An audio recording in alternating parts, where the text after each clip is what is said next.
ఓం శ్రీ సాయినాథాయ నమః. ఫ్రెండ్స్, ఈరోజు బాబా గురించి కొన్ని మంచి మాటలు మాట్లాడుకుందాం. ఫ్రెండ్స్, ఈరోజు గురువారం. నాకెందుకో బాబా గురించి మీతో కొన్ని మంచి మాటలు పంచుకోవాలని ఉంది. బాబాకు శ్రీరామనవమి కూడా చాలా లింక్ ఉంది. ఫ్రెండ్స్, బాబా శ్రీరామనవమి కూడా ఎంతో చక్కగా చేయించాడు. ఫ్రెండ్స్, ఆయన లీలలు అంతుపట్టనివి.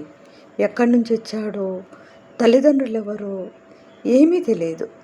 ఆయన అస్సలు షిరిడీకి ఎందుకు వచ్చాడు, అసలు బాలుని రూపంలోనే ఉన్నప్పుడు వేప చెట్టు కింద కొన్నేళ్ళు తపస్సు కూడా చేశాడు. తర్వాత పెద్దయిన తర్వాత కూడా షిరిడీని ఎంచుకున్నాడు. దానికి ఆంతర్యం ఏమిటో కూడా ఎవరికీ అంతుపట్టదు.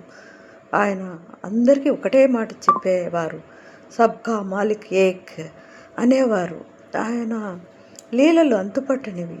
ఎవ్వరు ఆయన గురించి ఒక్క గోరంద మనకు తెలిసినంతే గోరంద మాత్రమే మనకు తెలియంది కొండంత ఉంది.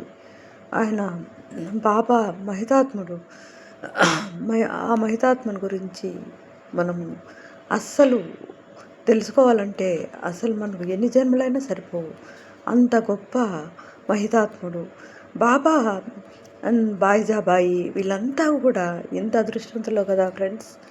బాయిజాబాయి అయితే బాబా ఎక్కడెక్కడో ఉంటే అడవులలో ఉన్న తిరిగి మైళ్ళ కొద్దీ నడిచి బాబాకు గోరుముద్దలు తినిపించేది. ఆ తల్లి ఎంత గొప్పదో కదా, ఆమె సేవలు ఎంత గొప్పయో కదా. అందుకే ఆమె కొడుకును నానా చందోర్కర్ను బాబా అంతే అనుగ్రహించారు. ప్రాణదానం కూడా చేశాడని నానా చందోర్కర్కు అంటారు. అంతా బాబా భక్తికి ఎక్కువ, అంత శివునిలాగా బాబా భక్తిపరాయణుడు. మనం భక్తికి లోపడతాడు. మనం ఎంత భక్తిగా కొలిస్తే అంతగా నేనున్నా అంటూ ముందుకు వస్తాడు. అంత గొప్పతనం బాబాలో ఉంది. అట్లాంటివి ఎన్నో జరిగినాయి ఫ్రెండ్స్. నాకు ఒక్కటి కాదు ఎన్నో చెప్పాలి. ఒక్కోటి పంచుకుంటే అసలు మీరే వండరైపోతారు. మీరు అంత అద్భుతాలు ఉన్నాయి.